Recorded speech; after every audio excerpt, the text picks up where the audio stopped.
শুভর কথায় ঘরের বাতাস যেন জমে গেল। মোহনা চুপ করে থাকলেও তার চোখের ভেতর ঝড় চলছিল। আকাশ যখন রায়বাড়ির উঠোনে ঢোকে তখন হালকা বৃষ্টি শুরু হয়েছে। মনে হচ্ছিল প্রকৃতিও আজ সব গোপন কথা ধুয়ে ফেলতে চায়। সুমিত রাগে ফুঁসছিল, কিন্তু ভেতরে ভেতরে সে ভয়ও পাচ্ছিল, কারণ অনেক সত্যিই চাপা পড়ে আছে এই বাড়ির দেয়ালের মধ্যে। হঠাৎ বিদ্যুৎ চলে যায়। অন্ধকারে কারা যেন ফিসফিস করে কথা বলছিল। আকাশ মোবাইলের টর্চ জ্বালাতেই দেখা যায় ঋদ্ধি দরজার পাশে কাঁদছে। ঋদ্ধি জানায় অনেকদিন ধরেই এই বাড়িতে একটা পুরনো ডায়েরি লুকিয়ে রাখা আছে, যেখানে সব সত্যি লেখা।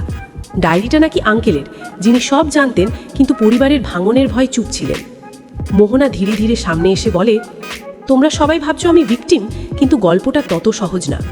সে জানায় তার দাদা আর সুমিত মিলে যে পরিকল্পনা করেছিল সেটা প্রথমে সে আটকাতে চেয়েছিল, কিন্তু পরে জানতে পারে এই পুরো খেলাটা আসলে শুভর অতীতের এক ভুল ঢাকতেই শুরু হয়েছিল।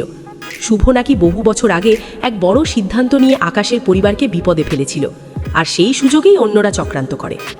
ঠিক তখনই বাইরে থেকে পুলিশের সাইরেন শোনা যায়। আরিয়া ফিরে এসেছে, তার হাতে সেই ডায়েরি। সে বলে আজ সব শেষ হবে, কেউ আর কাউকে ব্যবহার করবে না। শেষে মোহনা আকাশের দিকে তাকিয়ে শান্ত গলায় বলে, সবাই হিসেব চাইছিল, কিন্তু কেউ ভালোবাসার হিসেব রাখেনি।